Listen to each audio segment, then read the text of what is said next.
Sa video na to ay pinakita natin kung paano i-test yung ating diode sa loob ng ating IC regulator. So dalawang paraan, through resistance or pwede ding voltage, no. So yung unang ginawa natin is resistance to make it sure na yung alambre na nakalagay dito ay nakakonect mismo dito sa ating carbon brush sa negative side niya. Ayan. So ang ginawa natin dito is naglagay tayo ng tester, tapos yung ating tester, yung negative side nya ay nakalagay dito. Ayan, negative side. Tapos yung positive side naman, ayan, nakalagay dito, yung ating positive side.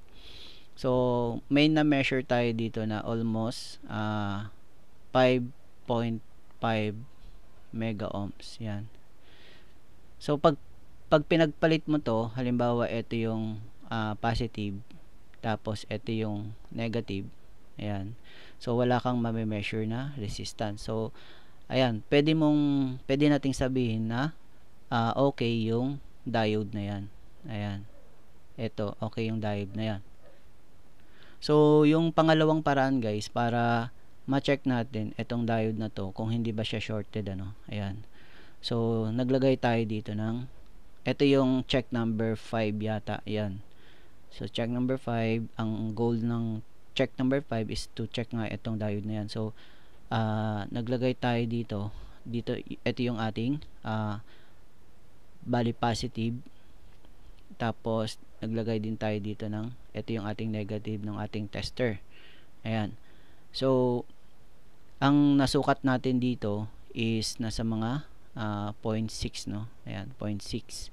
Bali yung voltage na yan galing sa ating battery, ito ay dumaan ng ating coil. Ayan. So dumaan dito sa ating coil. Ayan.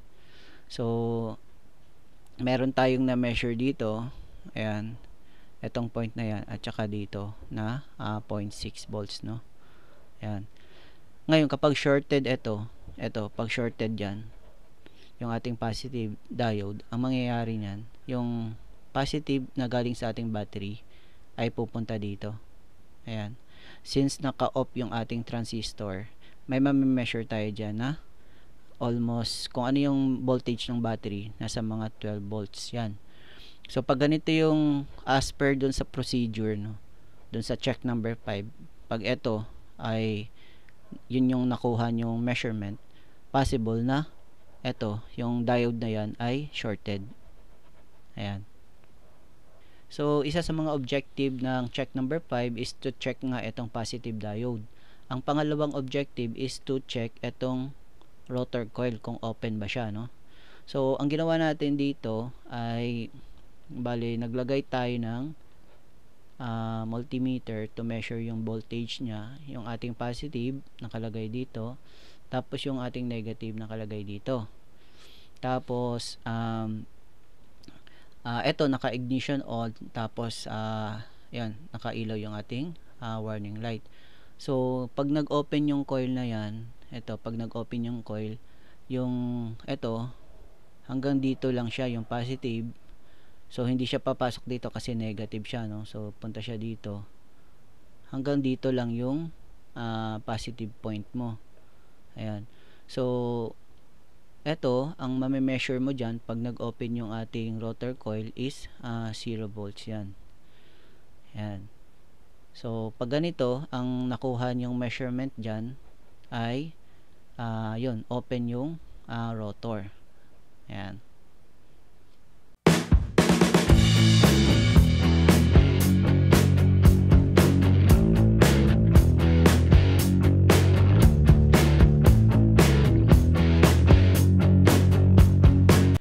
So guys, welcome back ulit sa ating channel. So dun sa part 3 ng ating video ay natapos natin itong check number 4.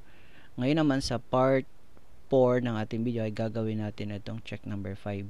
So dito sa number 5, malalaman natin kung nag-open ba yung ating rotor, yung coil nya. Tapos malalaman din natin kung yung contact ng ating carbon brush ay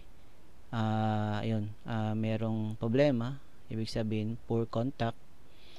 Tapos malalaman din natin dito kung defective yung ating IC regulator or shorted yung positive diode dun sa loob ng ating IC regulator. I think dun sa part number 2 nandun yung example nung IC regulator, no, yung kanyang circuit diagram na kung saan nandun yung diode.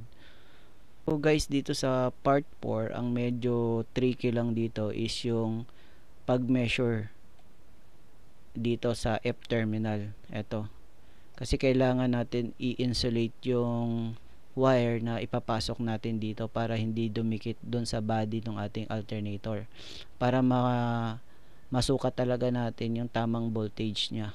So makikita nyo sa video kung paano natin siya susukatan ng voltage, ano. So nandito yung, yan, basahin nyo lang to.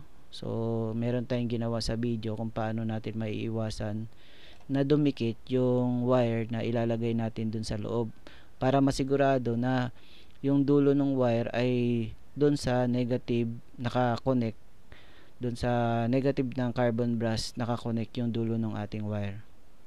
So ngayon naman guys, ang i-check natin is yung voltage ng F terminal at saka yung ating battery, ano, yung negative side ng ating battery. So na-measure na natin yung resistance nito, no, yung diode between ito at saka dito. So make it sure lang na insulated ito, hindi naka kabit dito sa body ground. So maglagay ka lang ng insulation dyan, at saka siguraduhin na naka-connect siya dun sa isang brush ng ating alternator dun sa loob. So para sigurado na nakakabit siya ay sukatan muna natin ng resistance, ano, kasi ito is known na to na negative Tapos may diode ito between dito sa ating B terminal. So bago natin sukatan ng voltahe ay susukatan muna natin siya ng resistance para sigurado na nakakonect nga siya doon. So ito yung ating negative ng ating tester, tapos yung positive natin nakakabit dito. So ayan, so meron tayong resistance na ayan na 5.5 mega ohms. Ayan, so ito din yung resistance na na-measure natin nung chinek natin yung diode nya. Ayan, so ngayon gagawin natin, isusukatan natin siya yung voltage. So ayan, ang gagawin natin guys ay ikakabit lang natin to dito sa ating, yan, sa battery natin dito. So hindi na natin to gagalawin kasi sigurado na tayo na merong connection ito papunta doon sa ating F terminal, no. Yan. Yan, tapos kakabit lang natin to dito. Yan. Yan.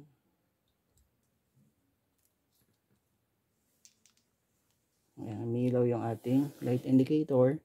Tapos ayan sa voltage. Ayan, so meron tayong na measure na ito, pakita ko sa inyo. Ayan, 0.7. Ayan,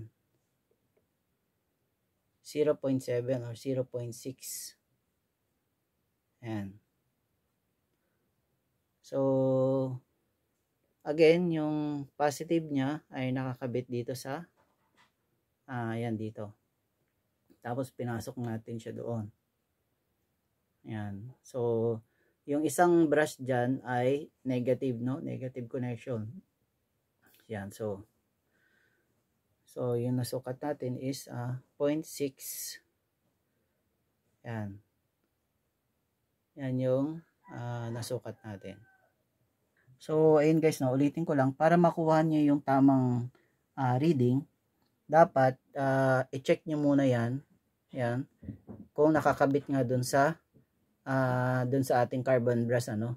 Tapos ito hindi nakakabit dito sa ating body ground. So para sigurado na ma-measure nyo yung ganitong voltahe, yan, stable siya.